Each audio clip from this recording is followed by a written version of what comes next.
બરાબર અવાજ નથી આવતો, ઉત્સાહ નથી દેખાઈ રહ્યો. કેમ છો બધા? અંકલેશ્વર શહેરની આ ઉત્સાહી અને સંગીત પ્રેમી જનતાને મારા જાજેરા પ્રણામ. હું ખુશી ગજેરા ગાના ગ્રુપ અંકલેશ્વર દ્વારા આયોજિત આજના આ કાર્યક્રમમાં આપ સૌનું હાર્દિક સ્વાગત કરું છું. I extend a very warm welcome to one and all.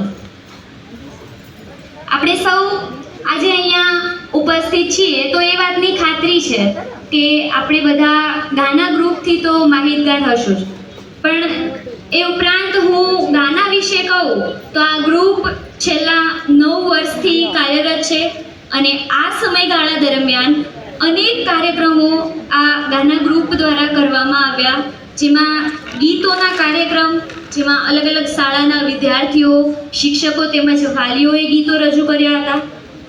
આ ઉપરાંત કેટલાક પ્રોગ્રામ ફક્ત વિદ્યાર્થીઓ માટે કર્યા, જેમાં અલગ અલગ શાળાના વિદ્યાર્થીઓએ જૂની નવી ફિલ્મોના ગીતો રજૂ કર્યા હતા.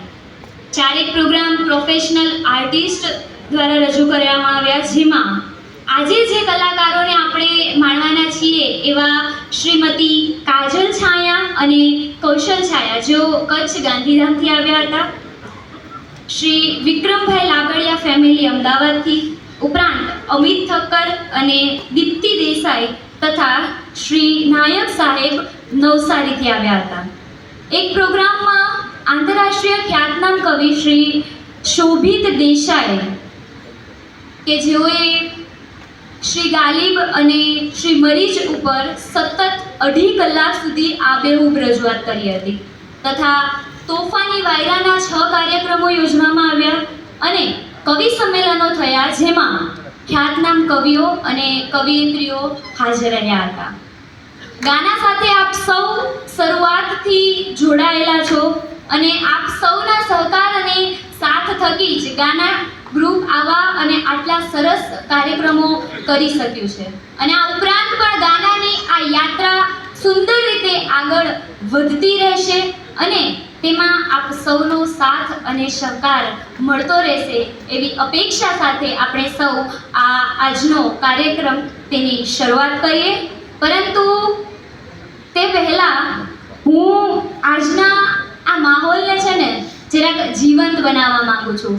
આ તમે બધા અહીંયા ઉપસ્થિત છો, તમારી હાજરી છે તો જીવંતતા તો છે જ, પણ તેમ છતાંય તેમાં 4 ચાંદ લગાવવા માટે મારે માત્ર 2 જ લાઈન કહેવી છે. સાંભળજો. જો આટલું જીવતા હોઈએ તો ક્યારેક તાવ પણ આવે, અને જો આમ જ અટક્યા વગર દોડવાનું હોય તો ઘાવ પણ આવે. આટલું જીવતા હોઈએ તો ક્યારેક તાવ પણ આવે, અને આમ જ અટક્યા વગર ચાલવાનું હોય તો ક્યારેક ઘાવ પણ આવે. સાહેબ, રોજ રવિવાર આવતો હોય ને તો કોઈને ના ગમે. એ તો સારું છે કે આ સોમવાર નામનો તણાવ પણ આવે છે. તો સૌપ્રથમ તો આપણે સૌ આ ગાના ગ્રુપને હૃદયપૂર્વક આભારી છીએ કે આપણી આ એકધારી ચાલતી આ રોજિંદી જિંદગીમાં આવા અનેક અવનવા કાર્યક્રમો કરીને આ ભૂમિને ધબકતી અને જીવંત રાખે છે. તો આવા ગાના ગ્રુપ માટે એકવાર જોરદાર તાળીઓ આપો.